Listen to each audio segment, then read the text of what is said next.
there's an even worse thing.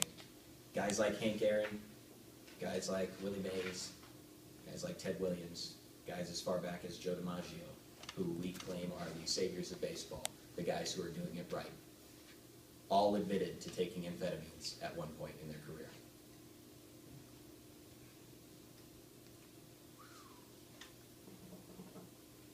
That's rough, isn't it? What happened to no cheaters in the Hall of Fame?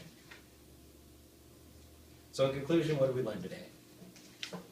That steroids are not some wonder drug that you can just take and go make the Hall of Fame. That we have all cheated at something in life, but that doesn't mean it nullifies all accomplishments we've ever made. And that even the most hallowed of players that have entered Cooperstown, when taken a little bit closer look, kind of looks like Wisteria Lane. It's not all that we see. Sometimes there's a little bit more to the story. Well, I'm open to some questions. I'll take 3. If I'm feeling good and generous, I'll take 5. Right here. I know you're talking about how cheating and stuff is bad, but in my mind, the whole reason that there's banning steroids outright, they're banning, amphetamines and things like that, is that you have a certain line that you can cross, where it stops becoming fair to everybody, and it becomes completely unfair. Say you have like some kind of, bio device that's hooked up to you, where you can see the ball going, slower than it actually is, so every time you get hit, no matter what. Would you consider that cheating, or would that just be the edge that everybody else is trying to get with like steroids and amphetamines? Where do you draw the line? The way I look at it is the steroid issue is something taken off field. I've never seen anybody in an on-deck circle, here we go.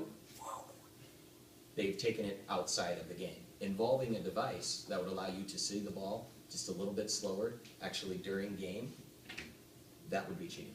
That's taking something in-game, such as the pine tar that they use, that has actually been, what you can do with it has been diminished because it had on-field effects that could be measured. And the other thing regarding steroids is that, consider this, of the 43 players that were suspended last year for steroid use, 23 of them were major league pitchers. Now again, the reason for it being pitchers, you can draw your own conclusions, but in my mind, because steroids allow you to not feel the effects of tearing of muscle fibers, you allow to heal just a little bit better as a pitcher, because going out there for 8 innings day after day will destroy your arm. I kind of have 2 questions. My first question is, well, sorry, I know you're only doing 3, but I'm feeling generous. do any other professional sports, like soccer, football, anything, do they have the same rule for like the Hall of Fame that it's no cheating, or do those other sports use like performance-enhancing drugs? As far as the hardline stance that baseball has taken, there is not quite as much non-leniency in other sports as there is professional baseball. Football, you can still be in trouble, you can still be suspended for steroid use, you can even be suspended for certain pre-workouts that you take. But as far as blackballing somebody out of the Hall of Fame, I have yet to see it done in any other sport. It's only baseball. Yeah. So then, and you said it's cheat, in the stance it's just cheating, it doesn't say anything about performance-enhancing drugs? For the most part, they've said that they did not say they would not allow anybody who had taken performance-enhancing drugs into Cooperstown. Their stance was that they would never allow cheaters through that hollow ground, which, as I have just touched on, that's not entirely true. Any other questions? Yes, sir. Where did you get the steroid information that it just blocks pain? From the, I believe it was the Balco discussion when Barry Bonds went to court for perjury. And you didn't discuss anything about muscle protein synthesis and the increase of muscle mass due to steroid? They touched on the increase of muscle mass and the, like you said, the protein synthesis, but it was more along the lines of keeping the player from feeling the effects of muscle fibers being destroyed, the soreness that we all feel. That's more what it says, or that's more what you want to express to us? That is exactly what it said. Because the big touching of the subject was that yes, it gains mass, yes, the gains are astronomical if you want to look at it that way, but what it does not increase are hand-eye coordination, running, anything along the lines. The stronger you are, the faster you will be. But it ends up taking you hitting from 390 to 400.